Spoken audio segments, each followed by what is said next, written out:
Welcome back, ladies and gentlemen. Welcome back to channel Y.O.B. Welcome back. Today we're doing a reaction for some spooky videos. Spooky, scary, spooky. 7 gas station horror stories animated. 7 gas station horror stories animated. There's only, I think, 2, or these are like really short ones, but it's like 30 minutes. So it's by Mort. I hide this real quick. All right, let me pull it up on the screen. Let's just get right into it. Hopefully everyone's doing good, staying safe, staying blessed. Let's get it. Happened to me in 2014, on my way to my great-grandparents' house in Goose Creek, South Carolina.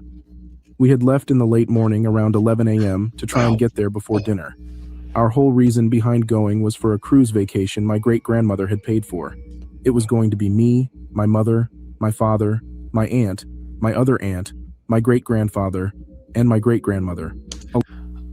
I've never been on a cruise, but I don't know how to swim, and I'm good on that. I don't want to be trapped on a boat that sinks. Along with a few other friends of my GGMs. In the car, it was my mother and I, along with most of our luggage. My father was coming a few days later due to work stuff, so we decided to drive out that day to get there early and catch up on family drama and the usual. My mother had just finished packing the car, and she called me down the stairs to get in the car with my bag of entertainment things. I came rushing down, excited to go on a road trip and to see my family since, at that time, they hadn't caused many of the problems that push us apart today. We started our drive on some scenic back roads before getting towards the inner city and hopping onto the highway. In this story, I'm only 7, so I'm still blissfully naive and unaware of many things in the world. I'm also fuzzy on the details of the persons involved, so the descriptions of the clothing and whatnot may be a bit skewed. I was mainly focused on Minecraft and collecting Beanie Boos at the time, rather than the dangers of reality and strange people.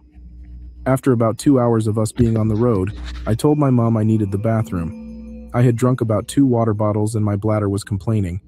Since we were still near the busy city area, there were plenty of gas stations and corner stores we could stop at. My mom asked if I... That's the worst thing ever, is being like on a driving somewhere and then you have to pee and it's like nowhere to pee. It's like, oh my goodness. I was hungry as well, to which I excitedly said yes, since this meant that I got junk food, which I didn't get often. So we pulled off at an exit and came across a Quick Trip not long after. I was bouncing out of my seat with excitement, ready to grab my favorite chips and candy and a sugary drink, which I knew my mom would later regret letting me have. We got out of the car, my mom grabbed her purse, and we headed inside to the bathrooms. My mom waited outside patiently for me to use the restroom, and after a few minutes I came out, and we walked around grabbing snacks and drinks. I grabbed dill pickle Lays, Rolo candies. Those chips are fire. Cheetos Crunchies, those chips are fire. Cheetos, some sausage sticks, beef that's pretty good. jerky, and a Sprite, that's fire. Sprite and water from That's fire. the cooler sections. My mom had a handful of things as well, and we went up to the counter and stood in line. While waiting to check out, I counted the cars in the parking lots and how many of each brand there were since I was super obsessed with cars back then. My mom tugged my arm a bit as the line moved up, so I followed her like the clingy 7-year-old I was. We got up to the counter, greeted the cashier, paid for our things, and left with 2 bags of snacks and drinks. I was giddy with a big grin on my face the whole time, knowing that I would be set for the rest of the trip with my rare treats. As we finished up at the counter, my rare treats. Black You've been to the gas station for a countdown. Black man in a red Nike hoodie, black sweatpants, black shoes, and sunglasses came into the station. I took particular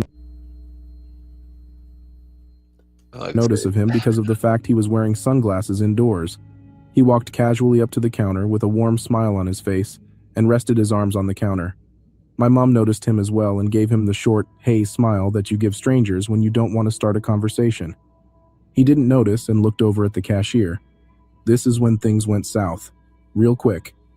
The man playfully smacked the counter and said in a friendly tone, "Give me all your money." The cashier looked at him confused, since the man acted like he knew the cashier. The guy gave the cashier a few seconds before becoming serious, slamming his hands on the counter, pulling out a gun, and demanding money again. This time he was serious. And Why do people rob gas stations? Like no one carries cash anymore. Like unless it's like the 1990s, no one carries cash like that anymore. So it's like, why do you even rob a gas station? I'm like, bro, there's nothing in that cash register that's worth what you're about to put yourself into. Again, a fucking felony charge for armed robbery. his demand was no longer a joke. So stupid. My mom began to drag me out of the store, while I stared in confusion and almost awe at what was happening before me. She threw me into the car, not literally, but you know what I'm getting at, and quickly sped out of the parking lot. The last thing I saw of the gas station was the man putting his gun to the back of the cashier's head and yelling something inaudible to him.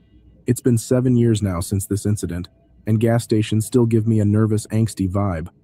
Last I saw and heard, the QT had been torn down, and a new building erected in its place. I know, not the dramatic, chaotic ending some of you might have hoped for, but it was still a scary and traumatic experience for me, so I thought I might share it and see if anyone else has experienced the same or knows anything more about the incident. You still like that's a thing that you sit there for all. I'm a 23-year-old female from the UK.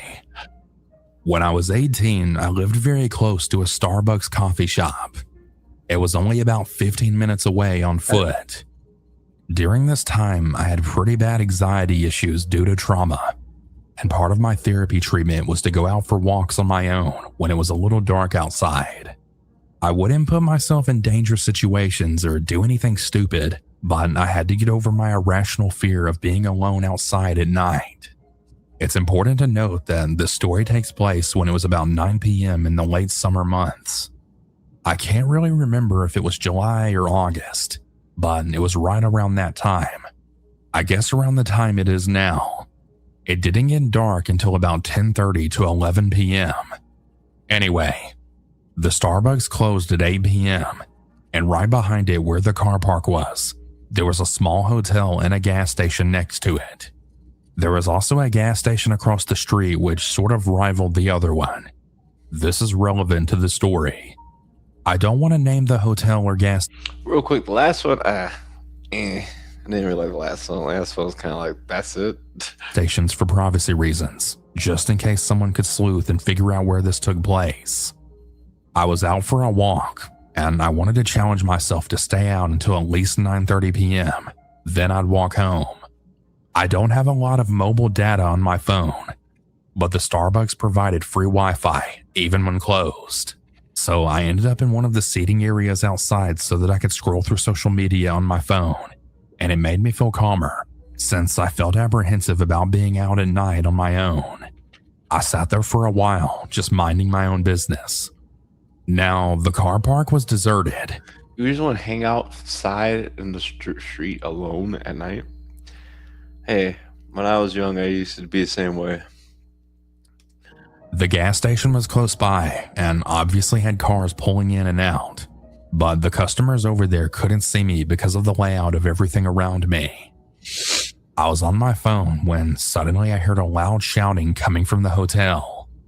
I looked up, and it was like my brain couldn't comprehend what was happening, because I sat there frozen as I watched two older men hanging out their window shouting at me. It took me a second to understand what the hell was happening, and I was horrified.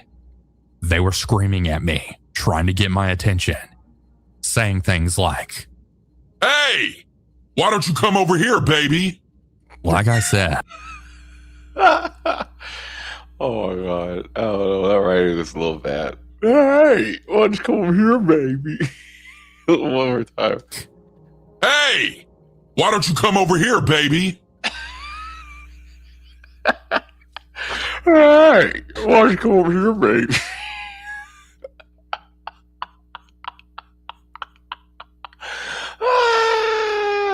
That's funny. I'm sorry. That's Like I said, I have major anxiety issues about being out at night. Why are you out at night? Especially on my own.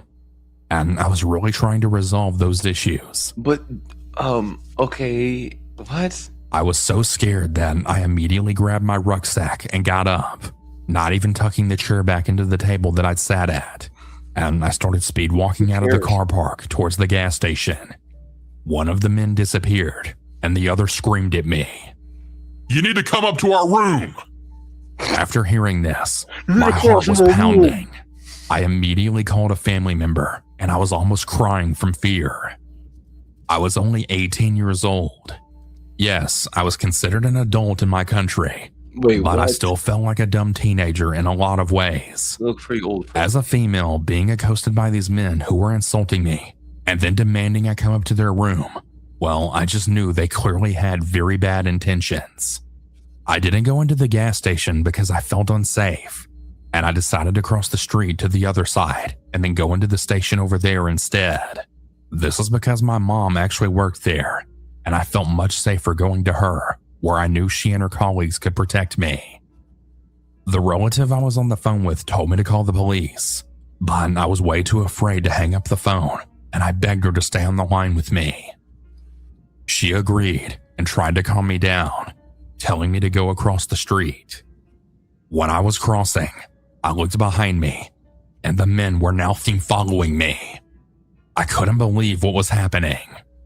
They looked to be in their late 20s, early 30s, and I definitely looked my age, if not younger. I took off running, not even caring if I got hit by a car, because I just knew I had to get the fuck away from them. I didn't dare look behind me, just in case they were running after me. I flew into the gas station and immediately ran to the cash register, and I then told my mom what was happening. One of the people working with her that night was a man who I'll call Jason. Jason was really stocky and tall, built like a tank, as it's commonly called in my country. My mom ushered me into the bathroom and told me to stay there and lock the door. Jason heard everything, and he ran out the door and into the forecourt to find the men. I was crying in relief now because I finally felt safe. My mom and a lady she worked with had tried to comfort me. Jason came back in after a few minutes, and he said the men had ran away as soon as they saw him coming. I really don't know what those men intended to do. Why they run? Following me to a place people would see them seems really stupid on their part, but I know they had very bad intentions. Jason walked my mom and I home, and we never saw the men again. I assumed they just went back to the hotel. After that experience, I didn't want it to be a setback, so a week later, I walked back to that Starbucks at 9 p.m. and stood looking at the hotel. Oh my God, you're so... I knew that the men would have likely moved on by that point, and I needed to do that to prove to myself that I would be okay. I've dealt with my anxiety issues now, and I'm glad this experience didn't make it worse for me. It was really terrifying at the time, and I still think about it sometimes. I just know they had something horrific planned for me. I wonder just how long they watched me sitting on my phone. I'm now always aware of my surroundings, and I never get so immersed in anything that I lose sight of those around me. For all I know, they could have watched me the whole time. They could have snuck up on me, grabbed me, and done God knows what. I was really lucky they were dumbasses and decided to scream at me instead. Please stay safe, everyone, and don't make the same mistake I did. Always be aware of your surroundings. Well, the guy did. And if you find yourself in a... Well, the guy did sound like a dog. Like, hey, baby, come up here. Hey, baby. Yo, I just want to go back. I just want to play that part again. I think that was so funny. Or screamed at me. Or tore a chair back in. Because of the loud bring older men hanging out happening tension, saying things like, hey, why don't you come over here, baby? Like I said, I have made oh, that shit was funny. Hey, why come over here, baby? Same mistake I did. Always be aware of your surroundings, and if you find yourself in a scary situation, don't panic. Go to somewhere safe and call the police. You never know where the predators are lurking. That one was more funny than scary. We're gonna do one more. I'm not gonna do all these. This one's pretty long. Let's see if it's good. I work at a gas station in New Zealand, and despite the downside of dealing with difficult customers, I have genuinely always loved my job. The station I started at has a lot of homeless people or individuals who are struggling financially, even if they do have a home. One homeless man in particular has become my stalker. When I first started, my coworkers informed me that this man would come in and we would give him a free cup of hot water, which he would add some sugar sachets to. They mentioned that he's a bit strange but generally harmless, except for his tendency to swear frequently. Since he was homeless, I felt sorry for him, especially during the winter when I first heard about him, so I happily provided him with his water. However, this man wouldn't just take the water and leave. He would go on rants about all sorts of nonsense, and I could never understand what he was talking about. He used the F word every other word and spoke gibberish in between. Some of my coworkers stopped serving him as he disturbed other customers, but one other coworker and I continued to do so. Looking back, this is probably where the problem started, because he began only coming in when I was working alone. I worked from 2 p.m. to 11 p.m., and he would always show up at night. He never came on my days off, which varied each week, so he must have observed and noted my work schedule by passing by during the day, which I noticed him doing often. Over time, I started feeling uncomfortable with his presence and the way he looked at me. However, being raised in a Christian family, I was reluctant to turn him away. My grandfather always told me as a child, manners are cheap, and never turn your back on charity. So I continued to serve him. But then he started making comments about my appearance, then my body, and he stopped asking for water. He just wanted me. He would come in, head straight towards me, and linger in the store for what felt like hours. The final straw came when he winked at me and said I always had a friend in him. The way he said it sent chills down my spine. So I decided to stop letting him in. The moment I was working alone, I locked the doors because I knew he would appear. The problem was, I knew he was watching me. I could sense it, and as soon as the last customer left the forecourt, he would approach the doors. I caught him watching me multiple times a day from alleyways and bushes. We got him trespassed, hoping it would solve the issue. Unfortunately, it didn't. He would still watch me, try to get in, and yell at me through the doors when I refused to let him in. I called the police every time he showed up, but he managed to escape each time. This went on for months on end. I was scared 24/7 at work and even had nightmares at home. There were countless incidents of harassment, attempted entries, and sightings of him watching me. But the worst one occurred when I was on forecourt duty, filling cars and cleaning the pumps. We have speakers at all pumps that are connected to an intercom inside, allowing us to communicate with customers without having to run outside. It's a large site with 12 pumps.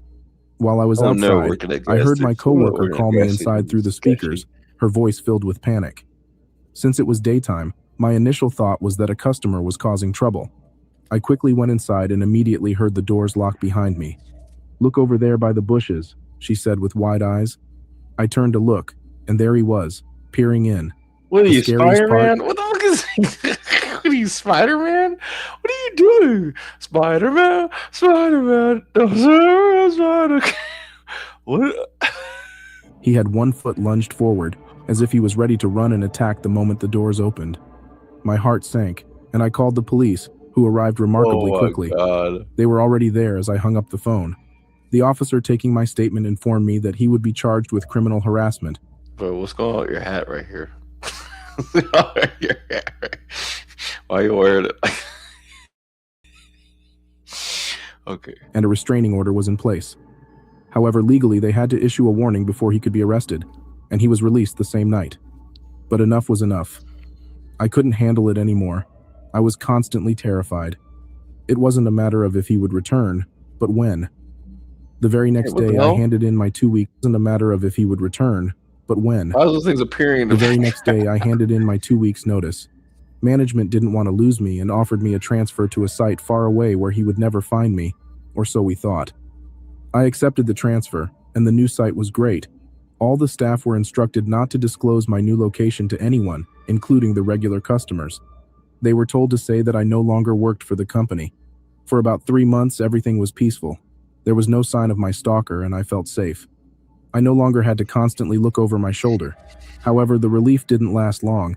Just a month ago, the officer handling my case informed me that I had to appear in court and testify against him. I was terrified of seeing him again, but I convinced myself it was for the best. I had just come to terms with the fact that I could do it, and I would ensure he was held accountable. But then the worst happened. He found me at the new site. Oh my God. I don't know how he did it, but my best guess is that he asked a new employee at my old site, someone who wasn't aware of him, the stalking and the restraining order, and they told him. He must have taken a bus or made a remarkably long walk. He was approaching the doors quickly when I spotted him, and I ran away in a panic. I nearly knocked over my boss, who saw the fear on my face and asked what was wrong. In my state of shock and fear, I can't even remember what I said, but my manager locked us in her office and provided incredible support. She called the police and handled everything. I was trembling and in shock. We all believed I was safe at the new site, as the police officer in charge had assured us he would never find me there. While we were on the phone with the police, we witnessed him circling the site at least 3 times before the police arrived, apprehended him, and placed him under arrest. Thank God. Needless to say, I couldn't sleep for the next few days as I waited for the court date. The fear of him being released was overwhelming. 2 days before the court hearing, I prayed. I prayed that he would be convicted and that I would be safe. I honestly had no idea what I would do if he was released and knew where to find me again. This might sound dramatic, but anyone who has experienced the trauma of being stalked will understand. I even made the comment, if he gets away, I think I'll kill myself. I genuinely felt that hopeless. Thankfully, my prayers were answered the next day when the officer handling my case called me. I've got some good news. He changed his plea to guilty. Give me a weapon, I'll handle I was at work, and I jumped up and down in front of customers. This is the safest I have felt in nearly a year, which has been the longest year of my life. But for now, it's over. Well, mostly. I have a sentencing case coming up, where the duration of his sentence will be determined. But for now, I can finally relax, knowing this monster is off the streets and, most importantly, unable to come near me. Deep down, I know it's not truly over. My gut tells me that when he's released, he'll come back. This man is obsessed and mentally ill. The only thing keeping me going is the saying, don't borrow trouble before it shows up at your doorstep. But that's the problem. I know he'll be back at my doorstep as soon as he can.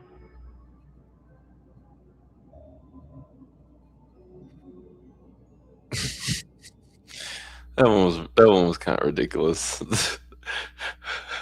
I can't give her the Forward, as if he was ready Spider-Man does whatever a spider can. Look out. Here comes Spider-Man. Oh my God. Okay, that's enough for today. Yeah. Those are they weren't that scary. Mort has better ones. Those were kind of but yeah. I'm gonna get out of here. You guys get some rest. Don't let the bed bugs bite. And until next time, peace and out.